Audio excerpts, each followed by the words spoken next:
Hi everybody, Tim Hughes here. I'm the co-founder and CEO of DLA Ignite. With me today is Mick Adam, and we're going to talk about how to automate your LinkedIn strategy. So before we get into that, Mick, where can people get hold of you? Well, people can best get hold of me on LinkedIn, and my LinkedIn name is obviously first name, last name, which is M-I-C-A-D-A-M, like in Adam and Eve at the end. So that's the simplest and best way to get a hold of me. Automation of LinkedIn, interesting subject. It's not something I do myself, but I'm always interested in learning new things. So we did a prep call and we came up with 4 different ways that you can automate LinkedIn. So before we do that, why don't you give some context in terms of, you've been around a long time in terms of using LinkedIn. What is it how have you seen things changing, certainly in the last 10 years, and how has automation come into that? Well, let me put it this way. I've been on LinkedIn for about 16 years, so I was one of the first users on LinkedIn whenever it came out. And obviously, LinkedIn has gone through an amazing growth process as we go along. And it's true, in the beginning phases, there was not that much of automation or anything along these lines needed. But as more and more people are joining LinkedIn, and as LinkedIn becomes more of a multifunctional type of tool, which is not only HR related, which is not just the professional, but it's beginning to be a tool for lead generation because there are so many people out there.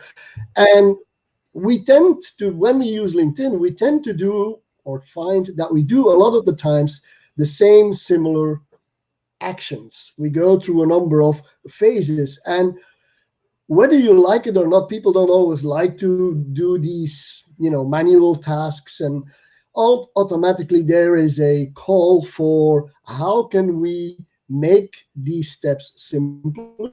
How can we automate these steps? And to a certain degree, it would make sense to automate some of these steps.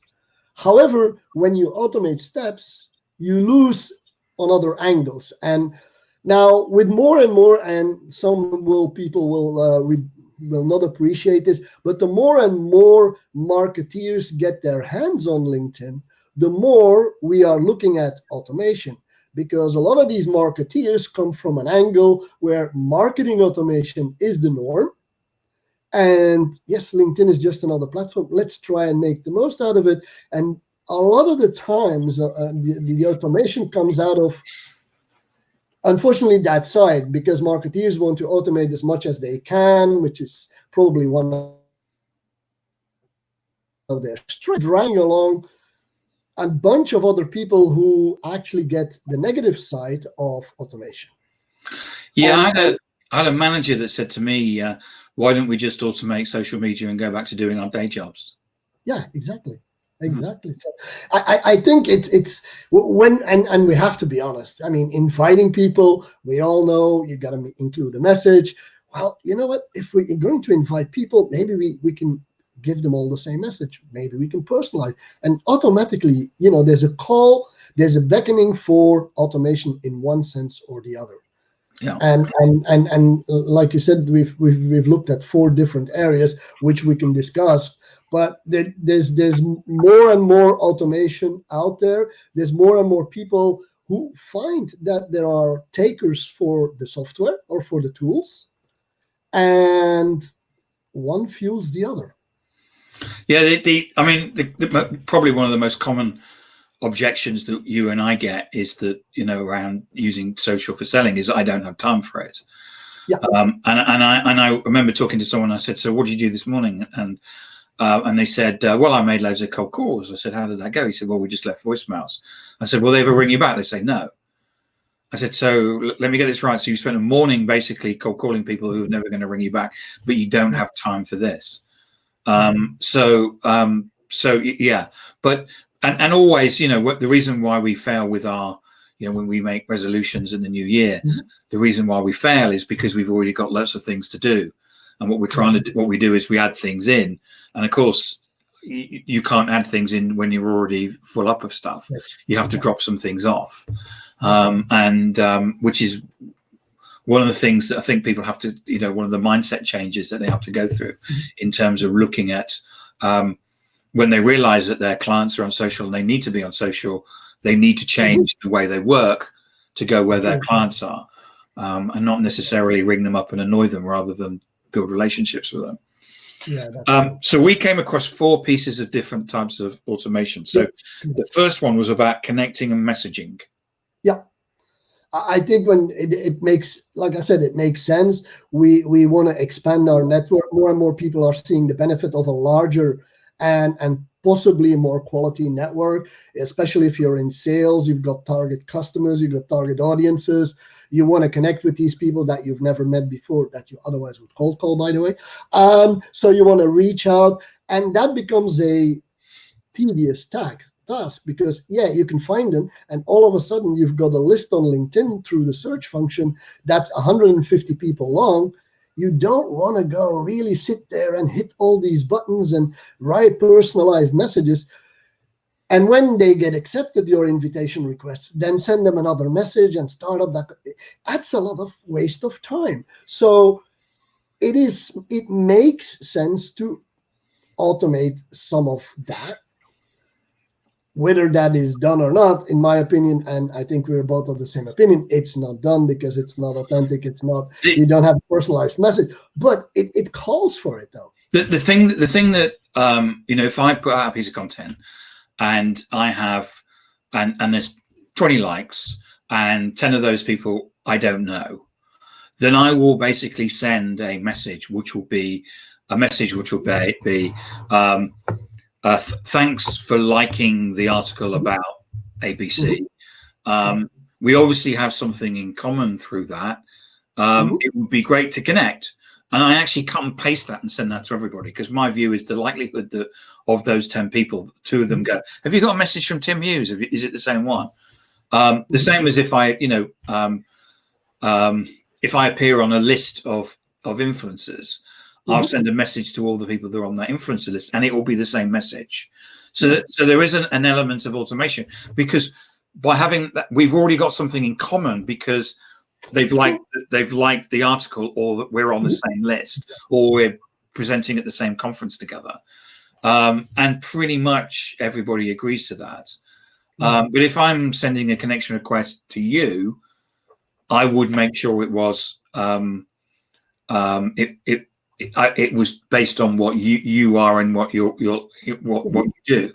There's a phrase that's often used in selling, like, how much is a client worth to you? And for me, it's worth the time to connect with you, so you actually think that Tim Hughes is a good guy, even at that early stage, because if you think Tim Hughes is a good guy, the more likely it is that you're going to listen to my message and I'm ultimately going to sell you something. Yeah, but what you just said is you have some kind of a reason to get in touch with the person on the other side. There's some kind of a trigger. They liked your content. You've seen them on the list. There's at least somewhere a common denominator or a mutual field of interest. However, what these automation tools are focused on is saying, okay, I'm just going to use the LinkedIn search function. There's going to be X amount of people that are going to come out of this, and I'm just going to bulk mail in the background, because I'm not even going to bother to sit in front of my screen to do this. I'm going to let a robot do this for me, or a piece of program, and I'm going to start connecting with all of these people. And you know what? Maybe if they accept, I'll just send them another message. And what do you think about that, Mick?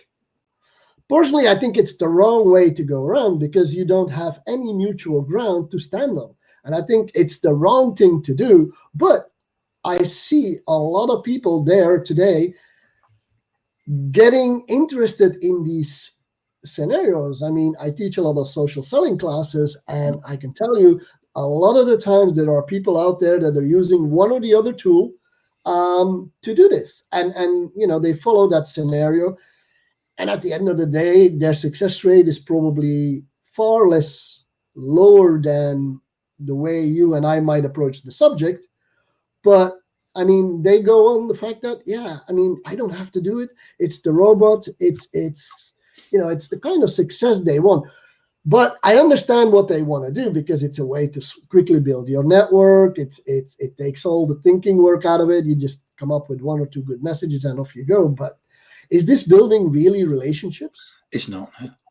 It's there's a difference between a contact and a network. Yes.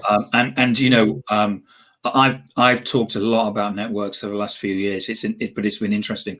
The last few months under COVID-19 is where I realized I really realized what a network is, and the power of that, and being able to go to people and go and have a conversation with them, and help them. And we started helping people at the beginning of the lockdown, and we're already seeing those people coming out of lockdown, and they're coming back to us and saying, we'll now buy something. Right, exactly. And a network in terms of going to your people and saying, will you buy something from us? Because actually, we'd like you to spend some money, because spending money makes the world go round. And they actually go, okay, yeah, we'll do that. We got money. You haven't got any money, so let's. But it's funny, because I think a lot of these automation tools forget one thing, which is afterwards actually keeping that network warm and alive. Whether it's 100 contacts, whether it's 500 contacts, whether it's 20,000 contacts, it doesn't make a difference.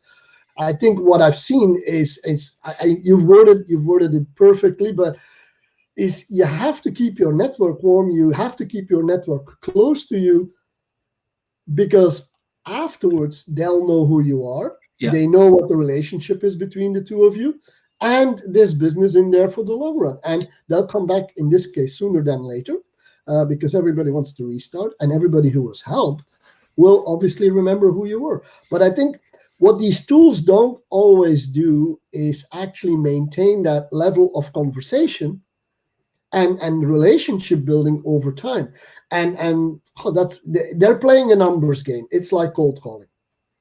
Yeah, we were in Australia. Adam Graham, my business partner, and I were in Australia with Graham Hawkins, and somebody asked Graham how many people had in his network. He said, about 20,000. And the person said, there's no way that you could know 20,000 people. And he came back and said, I don't have to, but they know who I am. And that's one of the things about a network. And I know some people are concerned about growing their networks, but actually, it's the more people that you know, it is the more people and the closer and the warmer that you keep them, the closer they are to you. Yeah. If you sell to them, you push them away. If you basically warm them, as I like that term, if you warm them, they basically get closer to you. And people buy from people that they know and love. Yeah, exactly. And the thing is, if you keep them close, you can always go out there, ask them for an introduction. They're not going to say, who is this? Oh, yeah, this was Mick who contacted me, who connected with me. I don't know when, for whatever reason. I mean, no. I want to be able to go out to my network and say, I see you're a common contact. Can you introduce me? You know who I am. I know who you are. And we do the same thing for each other. And it's building that relationship, keeping that fire going, which is, in my opinion, the key to whole networking. Because in the old days, you know what we used to do to do this? We used to go to every possible network meeting and shake everybody's hand to say, hello, I'm here, and maybe we can have a quick chat. And that's how we kept our network warm. We need to do the same thing on LinkedIn. So, as you say, since the beginning of time in sales, we've looked for a reason to contact somebody. Yeah. If we don't have that reason, what we do is that we get a referral. And I don't see enough referrals going on LinkedIn. Not enough people come to me and say, this person, can you help me get to that person? And we do it all the time. I mean, it's part of the, you either you join a conversation online, and that can just be a like, or I read the article and I really and these are the three things I got from it, or basically using it and saying, going to Mick and saying, Mick, Tony in Tallis, can you put me in contact? Yep. And if you don't know the person, you're going to say, well, no, I don't know who you are. Exactly. Yep. So, I fully agree with you on that. The referral bit is not happening, which is why I added to my headline, I do introductions. Yes. And still people don't ask. Yeah, it's and I do. I've said this before. I do introductions where if I see two people that I know should talk to each other, I connect them. I don't want any money for it. I just say, Hallie and David, you need to talk to each other. Go away and set up the conversation. And if it turns into something, come back and tell me about it. But and that connecting people is important as well, because it builds up this. People go, Tim Hughes is a really good person. And I want people to think that Tim Hughes is a good person, because they're then more likely to refer me on. Exactly. And that's the way the whole LinkedIn environment should work, and works for people who actually do this. So in terms of automating content, I've actually got down here Hootsuite and Buffer. What sort of things do you see in terms of automating content?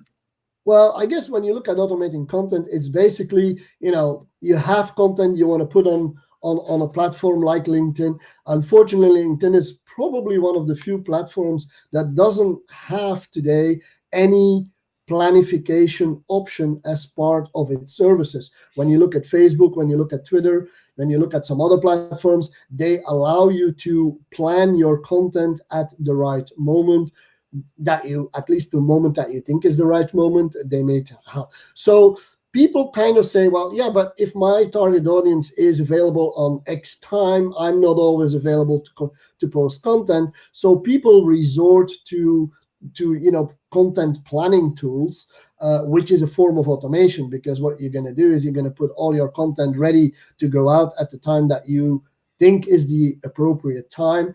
It will save you time and effort in terms of doing it yourself. Is there something wrong with that? I possibly wouldn't say no, because in all honesty, if my target audience is in the US and I'm sitting in Belgium, and if my target time frame is 9 o'clock at night in the US, which would mean I have to get out of bed at 3 in the morning or something like that to post content, that's really unrealistic. Maybe I should move to the US at that point, but that's a different story.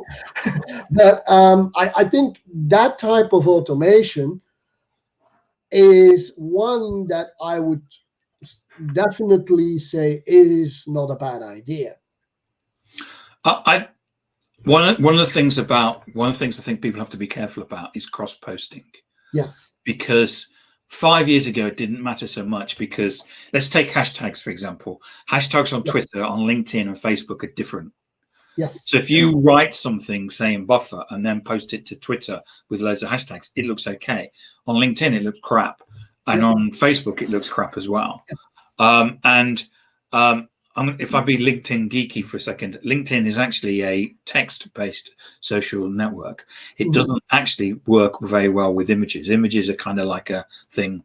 So quite often it doesn't suck through the image from whatever. So I always post manually. Because if a post looks crap, you might as well not post. But yes, I mean, I do know that I know people that cross-post, and it's obvious. Well, they're posting a tweet. It's like, it looks shit, and it shouldn't be on here. And people realize that, and people know it. The thing is, I do agree with the fact that if you're going to start cross-posting, you're going to lose.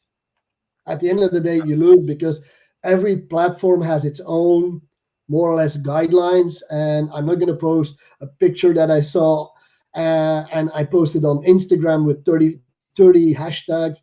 On LinkedIn, I'm going to get shot. And on Facebook, it doesn't look right. On Twitter, well, who knows? But the thing is that the cross-posting is probably not the right thing to do. However, if you post content that is appropriate, properly organized and structured for example, LinkedIn, then I think it is a viable option if you're struggling with timing. So the last one is getting somebody to do it for you. Well, actually, that's a different story. We forgot another one, which is content amplification. Unless we're going to get to that one. Unless we're going to get to that one at the end. No, go with content amplification. Because that's the one that's on the rise now. I mean, when you look at LinkedIn,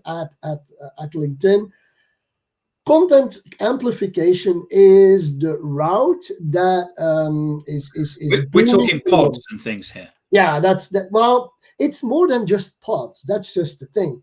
It is when you post something on LinkedIn, we all know that engagement on your post, whether it's a like or a comment, do play a major role in how your post is going to perform, other than whatever the post is like, but we're not going to get into that now. So what are people doing? If everybody knows LinkedIn has this algorithm, LinkedIn is looking for these components. So there are different scenarios that are being used by people to actually get traction on their posts. And some are, I would say, semi-legal. Others are semi-illegal or are maybe totally illegal. I mean, if I post something on LinkedIn, and I ask my friends through a Facebook group, through a LinkedIn chat, through whatever means, just to take a look at the post and maybe engage. Is that automation? Is that not automation? That's really a gray zone as far as I'm concerned. But that is happening a lot. I see a lot of content amplification groups on Facebook, on WhatsApp, on LinkedIn itself, via whatever other means. Second of all is companies are implementing employee advocacy programs, Yep. which is actually a form of automation. Yep. Because what they're doing is say, hey guys, we've got something on our LinkedIn page. Can you please comment or like or share? So again, you're running a very gray zone there too. By the way, LinkedIn has its own platform called Elevate, which probably by the end of the year is no longer going to be, but still. But even today, you've got a certain form of automation with the notifications. Notify your employees that there is a company message. And LinkedIn is kind of like waving in between. And then you've got the actual pods, which is the completely automated block, where you put in the URL and you find 50 people to like and comment on your post. And those are 50, I won't say random people, but it's always the same people. They never look at your post. It's done automatically. You can even go that far. I've seen some of those tools that actually allow you to make these people say what you want them to say in a comment. And that, in my opinion, is 2 steps too far. Yeah. So LinkedIn have adjusted the algorithm, haven't they? Yes. So we've got this thing called dwell time. Yeah. So and that's supposed to kill the pods, isn't it? Yeah. Yes. I think that's the whole idea. And I think that's a good move on LinkedIn's part for 2 reasons. First of all, it's going to help the what I call the passive lurkers on LinkedIn to actually see your content, because the longer they look at your content, the more chance you have next time around that you'll show up. But more importantly, it's the perfect way to kill any pod that is automated, because there is 0 dwell time. I mean, it's an API doing a like or a comment. Is no view of your post. So I think we're probably going to see a next evolution of these pods that will maybe try and visualize, but then the question will be, will LinkedIn detect these type of behaviors? But that's a different story, of course. Okay, now what about getting people to do it for you? Well, there's a simple answer to that one. You're not allowed to, because it's clearly written in the LinkedIn terms of service that you're not allowed to give your login and password to somebody else. So the answer is, theoretically, you're not allowed to. But there are people doing it. Yes, people are definitely doing it. I mean, I see a bunch of CEOs who basically don't do anything and have their marketing department or their PA do it for them. I know people that are doing it like that, yeah. So there are people out there who manage other people's profiles, personal ones, not the company ones, because we're really talking about the personal profiles. Company profiles are obviously managed by somebody in the company, so that doesn't apply. But personal profiles, again, is it what I lose in that on that side is that authenticity of the person. Because if somebody takes over your profile, they can never be you.